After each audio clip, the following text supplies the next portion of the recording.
अस्सलामु अलैकुम वरहमतुल्लाहि वबरकातुह।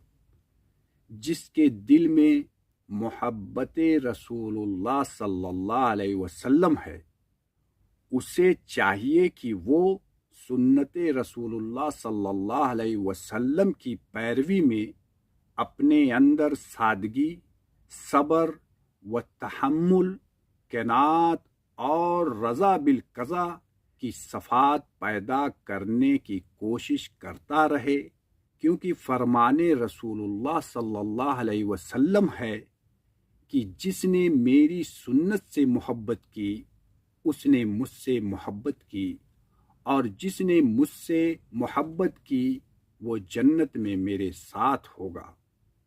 अल्लाह ताला हमें सुन्नत पे अमल करने वाला बना दे। आमीन।